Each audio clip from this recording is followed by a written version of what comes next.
ஆமாவா? பேசட்டும் விடுங்க. அப்படியா சொன்னாங்க?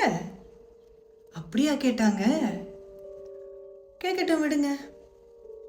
Learn how to normalise, learn how to let go. இந்த காதில் வாங்கி இந்த காதில் விட்டுருங்க. ஒன்றுமே பண்ணாதீங்க. ஏதோ மேலே மழை விழுந்த மாதிரி பசாமல் இருந்துருங்க. அப்போ தான் உங்களுக்கு லேபிள் பண்ண, உங்களை கேரக்டர் அசாசினேட் பண்ண, எது வேணாலும் பண்ணுறதுக்கு உங்கள் கூட இருக்கிறவங்க, உங்களை சுற்றி உள்ளவங்களுக்கு ஈஸியாக இருக்கும். கொஞ்சம் டீப்பாக போய் பார்க்கலாமா? நிறைய விஷயங்களுக்கு நம்ம விளக்கம் கொடுக்கணும்னு அவசியம் இல்லை. நிறைய விஷயங்களுக்கு நம்ம வேலிடேஷன் கொடுக்கணும்னு அவசியமும் இல்லை.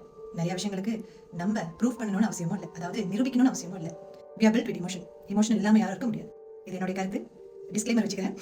ஸோ இந்த மாதிரி எமோஷனலோட நம்ம இருக்கிறப்ப நிறைய விஷயங்கள் நம்மளுக்கு பாதிப்பை ஏற்படுத்தும், மன உளைச்சலை ஏற்படுத்தும், ஆத்திரத்தை உண்டாக்கும், அழுகையை உண்டாக்கும், சோகத்தை உண்டாக்கும், மனசு கஷ்டப்படுத்தும். உங்களுக்கு வந்துட்டு ஒரு தெளிவை கொடுக்க போது, ஒரு மன ஆறுதல், மன அமைதி இதுல இருந்து உங்களை விடுபட போதுன்னா வாய்ஸ் அவுட். Voice out. பேசுங்க. பேசி இப்ப என்ன நடக்க போகுது? இதெல்லாம் ரிவர்ஸ் ஆக போதா? இப்ப பேசுறதுனால எல்லாம் சரியாயிருமா? அது சரி ஆயிரும். சரி ஆகாதுன்றதுக்காக இல்ல. ரிவர்ஸ் ஆயிரும். ரிவர்ஸ் ஆகாதுன்றதுக்காக இல்ல. உங்களுக்கு ஒரு தெளிவு கிடைக்கும். உங்க மனசுல நீங்க போராடிட்டு இருக்க அந்த போர்க்களம் ஓயும். இது க்ளோஷர் சேஸ் பண்றதோ இல்ல இது வந்து நியாயத்துக்கு போராடுறதோ அது இல்ல. உங்களுக்கு ஒண்டி பீஸ் வேணும். மற்றவங்க எல்லாம் நிம்மதி கெட்டு சாகணுமா? இல்லையே. மேக்கிங் பீஸ் பத்தி நான் இடையில பேசியிருந்தேன். அதே மாதிரி தான். அதாவது நான் நல்லவன், நான் சரியானவன் அப்படின்றதுக்காக அந்த வேலிடேஷன் இல்ல. இந்த சம்பந்தப்பட்ட விஷயம் எந்த பாதிப்பு கொடுத்துருக்கு, ஏன் பாதிப்பு கொடுத்துச்சு, இல்ல என்ன விஷயம் தான் அது அப்படின்றத பேசி எங்க உங்க குரல் வந்துட்டு நீங்க உங்க குரலை உபயோகிக்கணுமோ அங்க உங்க குரல் உபயோகிங்க. தேவையில்லாத வீட்டுல விட்டுங்க. ஏன்னா அது போய் நீங்க பேசியும் அங்க பிரயோஜனம் இருக்காது.